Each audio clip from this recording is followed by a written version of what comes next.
Hello, now that we're firmly in 2026, I can talk about all the games I played in 2025. It was a fair number. Let's get into it. Above Snakes. This is a Western horror-themed survival game with a twist.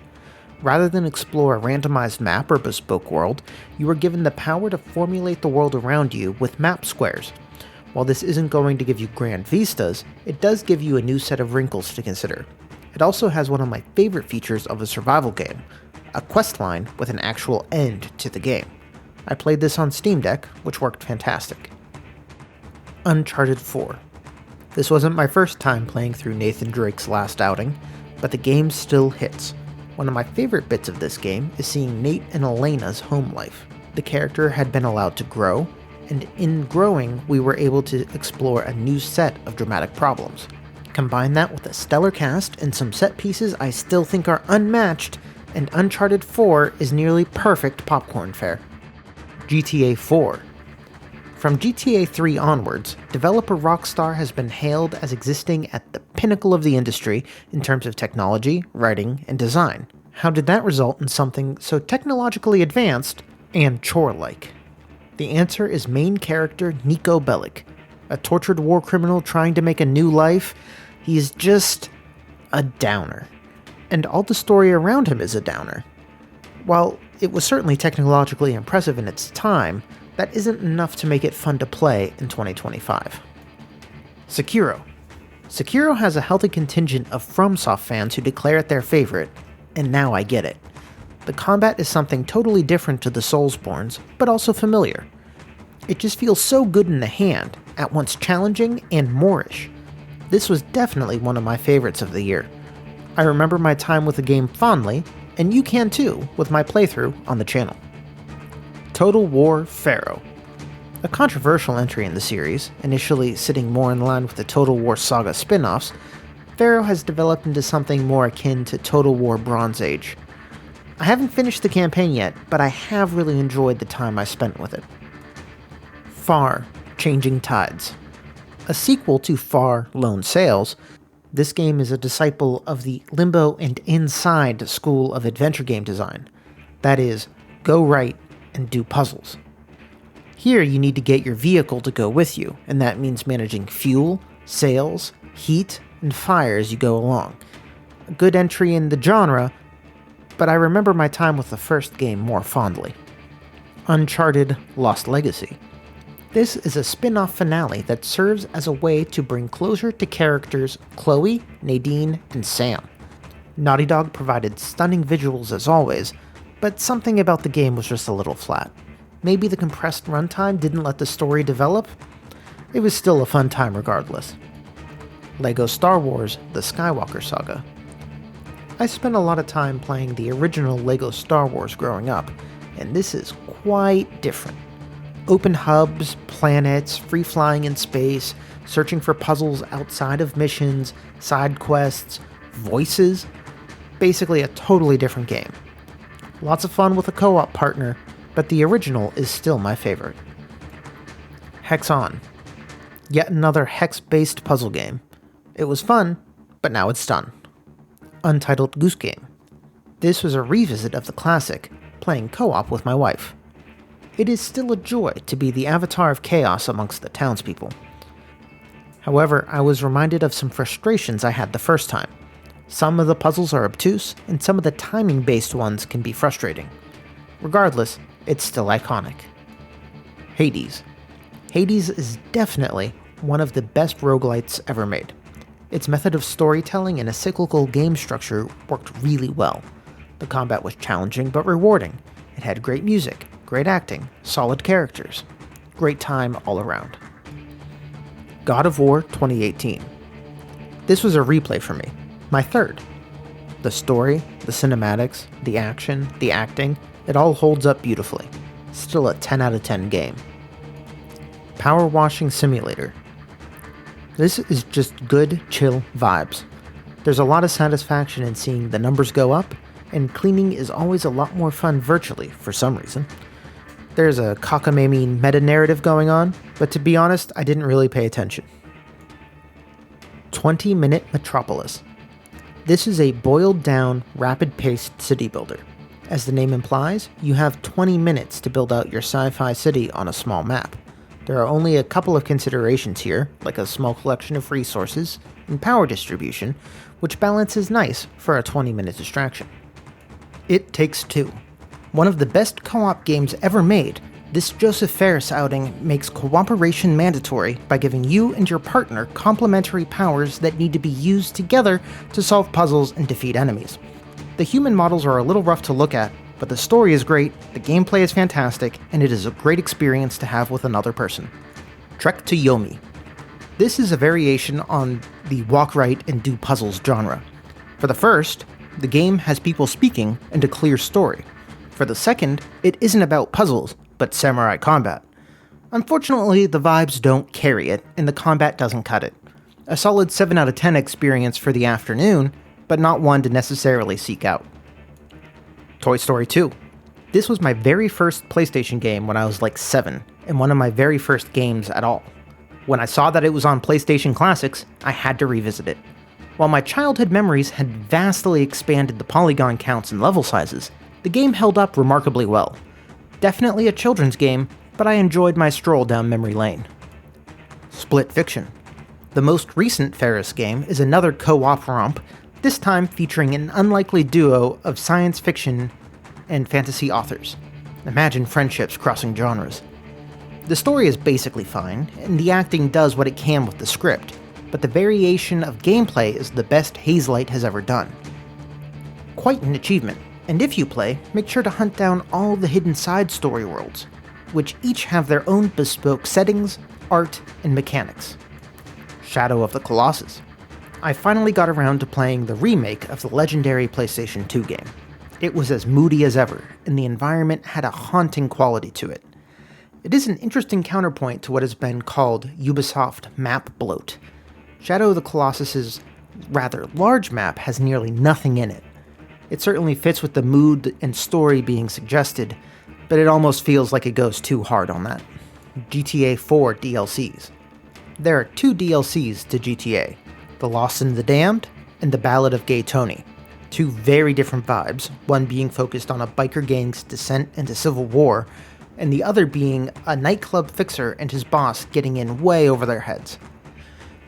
I enjoyed both more than the base game, partly because their protagonists and their friends weren't so aggressively unlikable. Also, I love motorcycles in video games. I really should make a video about that at some point. Kingdom Rush. An old Armor Games tower defense flash game has come to the future and is on Steam now. I played for the nostalgia and I wasn't disappointed. Good old school tower defense. SteamWorld Dig. I think I would call this a Metroidvania? Maybe, but it's also a mining game.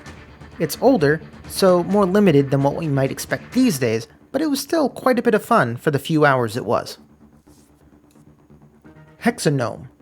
Another hex-based puzzler, this time centered around getting your little triangle to hit goal spaces in the fewest moves possible.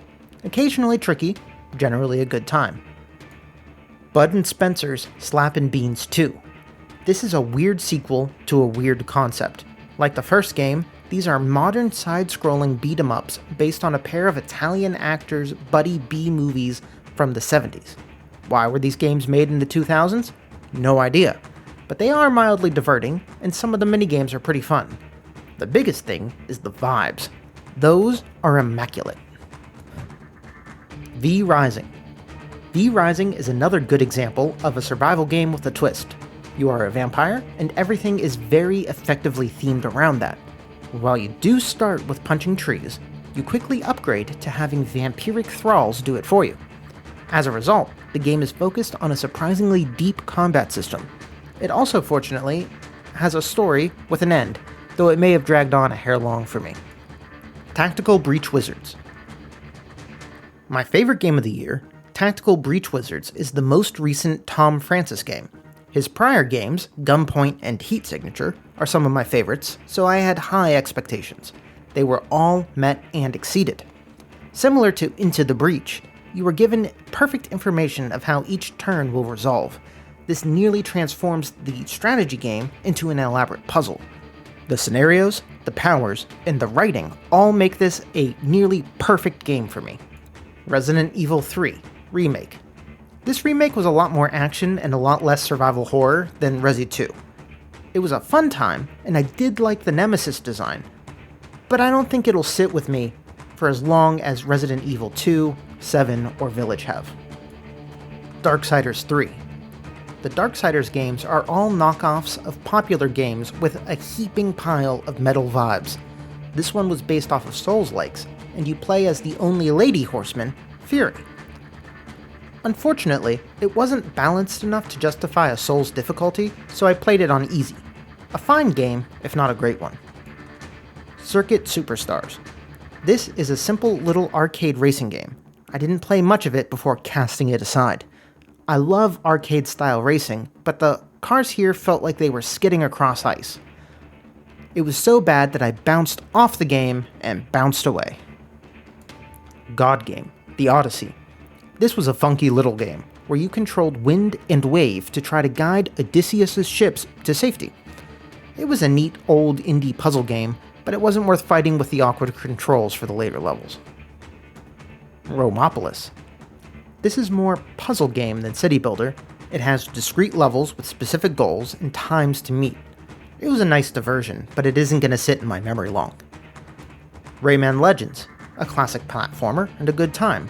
Some of those later levels were real challenging, and the musical levels were always a delight. Glass Masquerade. A diverting set of jigsaw puzzles with oddly shaped pieces and good art. Not a lot more to say about it. Oklos Omega. This is one high-concept roguelite. The idea is some very reductive history, but philosophers were rabble-rousers who caused mob actions, and also philosophy was the metaphorical downfall of the gods. So the game is you playing as a mob, and the philosophers are your life points, and you literally go beat up the gods. A neat concept, but the punishing nature of the roguelite didn't feel good in combination with the natural chaos of this game. The Yogg. A neat oddity, the Yogg is an interesting experiment in short-form RPGs. There are many paths, many possibilities, and each playthrough probably takes something like 30 minutes. Nifty, if not incredibly deep. The Last of Us Part 1. I played the PS5 remake, which was suitably visually impressive, but I gotta say, I think the AI updates made the game considerably harder. The story is still great, but it's amazing how much the memory abbreviated out the longer, gameplay-heavy, story-light sections. Metal, Hellsinger. Rhythm, action, and FPS make more sense together than you would think. Many bullet hells and modern Doom games work on a rhythm already. The building up of the music's epicness as your multiplier built up was a great touch. The shooting wasn't the best in the world, and I think that's what holds it back a bit. House of the Dead Remake. Originally an arcade light gun game, it translates pretty well to the PC. Very much still an arcade light gun game, it features a mile-a-minute plot, need for continues, and is generally bonkers. A decent way to spend 2 hours, but I don't know if I'll ever look at it again. Runespell Overture. A solitaire battler based around a mythic retelling of the Norse invasions of England. Unfortunately, I have played much better solitaire battlers. See Shadowhand. Tumblestone. I bounced off this one after enjoying it for a while. It's a bit like Bubble Bobble, where you're sending up colored blocks to make sets of 3. So far, so good. The problem was, each level had precisely one combination that would complete it. That would just be annoying rather than a reason to stop, but then they had levels that required you to complete multiple puzzles randomly selected under time constraints. Didn't remember what the exact combo was from the last time you tried? Too bad. That was unfun, and that was why I stopped. Call of Duty Modern Warfare, the original one. Fun fact, this is the only Call of Duty with a 90+ Metacritic on PC. And you know what? It was pretty fun even in Year of Our Lord 2025. But you can already see the excesses that would define the series. Set pieces are of limited gameplay depth. So many things feel like they should have a real system behind them, but they don't. The result is a fun game that feels incredibly shallow. World of Goo. Classic puzzle game, still lots of fun. Perfect balance of arcade simpleness and simulation. Slay the Princess. Slay the Princess is one of the more memorable visual novels I have ever played. You are in the woods on the way to a cabin to slay the princess. That is how the game starts, and fundamentally it is just you, the princess, and the narrator. From those few threads come a tale both deep and broad. We have parallel realities, explorations of death, explorations of suffering, of free will, all wrapped up in increasing levels of cosmic horror. An excellent time. Overcooked 2. Honestly, it was less chaotic than chaos-inducing. I played in a team of 3, and we quickly moved through the levels, which were all inventive and interesting. It was all a matter of organization. That's what keeps it fun rather than frustrating. Space Marine 2. This is the sequel we had all given up on ever getting. The game isn't a 10 out of 10. The combat isn't quite tight enough. The faces are a little rough at times. But despite the rough edges, this is the current ultimate representation of being a Space Marine. Being an unstoppable tank, wading through thousands of enemies as one of the Emperor's Angels of Death. 40k is ridiculous, and it is best taken incredibly seriously. This game definitely passes the bar. Double Dragon Gaiden. This game is a revival of the arcade classic beat-em-up. It was pleasant, but it was no Streets of Rage 4. Dave the Diver. Still playing through this one. The combination of short-form runs with restaurant management has really appealed to me. The gameplay is tight, the story is entertaining, and honestly, just vibing out and catching fish is a relaxing time on the Steam Deck. Sackboy's Big Adventure. Still playing through this one too. My wife and I have been working our way through this one, and honestly, it is way harder than the cutesy graphics would imply. It's a good time, but not the best 3D platformer you're gonna play. Death Stranding 2. Playing through this one, 3. I adored the first one, and I'm still having a good time with this one. I feel that in polishing it up and making its gameplay more mass market, it's pulled back a little from the narrative gameplay reinforcement loop that defined the first game. I've still been having a great time, just not as great a time. Hitman: World of Assassination. Still amazing. I was playing mostly elusive targets, which have gotten absolutely insane. I truly don't understand how the non-Euclidean geometry of the Slim Shady mission even worked in engine. Crusader Kings 3. I will probably always play Crusader Kings, the recent one, every year. Not a lot to expand on here, except that it's still fun to play when you want to think deeply and strategize, and it's fun to play when you just want to kick an anthill and exist in chaos, playing purely on vibes.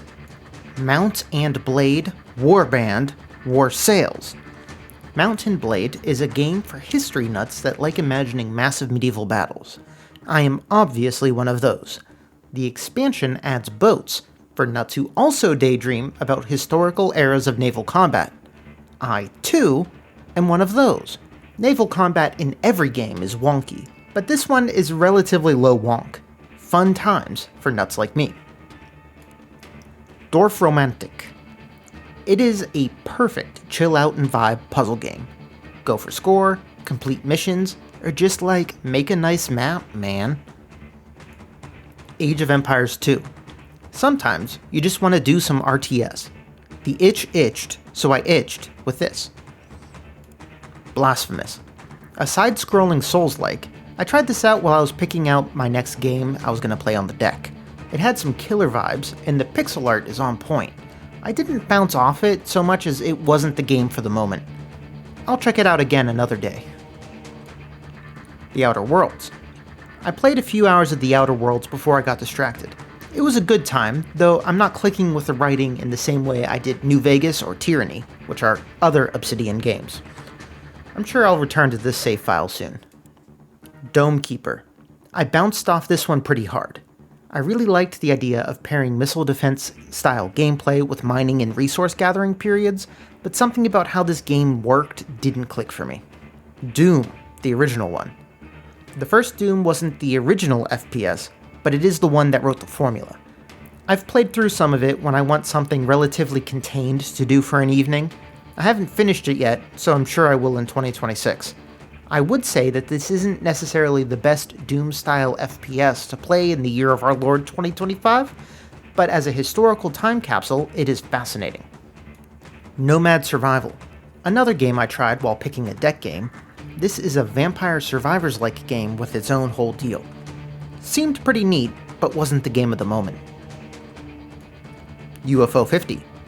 Almost more of a concept than a game, but also 50 plus games. I tried out several games, like maybe 5 or so, but I just wasn't in the right mood to explore the rest. Rustler. I actively disliked this game.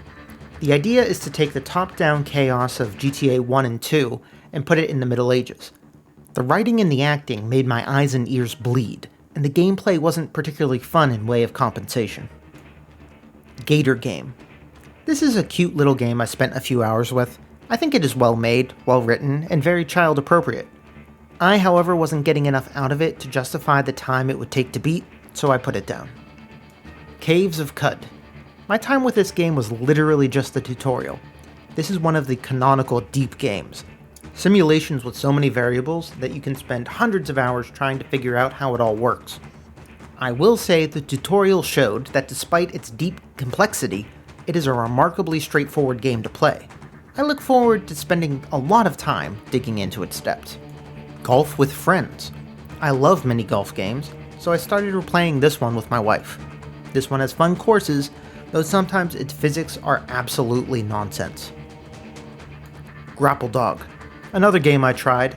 A 2D puzzle platformer that just didn't feel good in the hand. It seemed like it had some neat ideas, but I'm just not going to come back to it if it doesn't feel good. So that was it. That was all of them. All 65 entries of the games that I played in 2025. Let me know your thoughts on any of the ones that you had played, and let's play more games in 2026. Games are good. Games are back. Like and subscribe to see more of my stuff.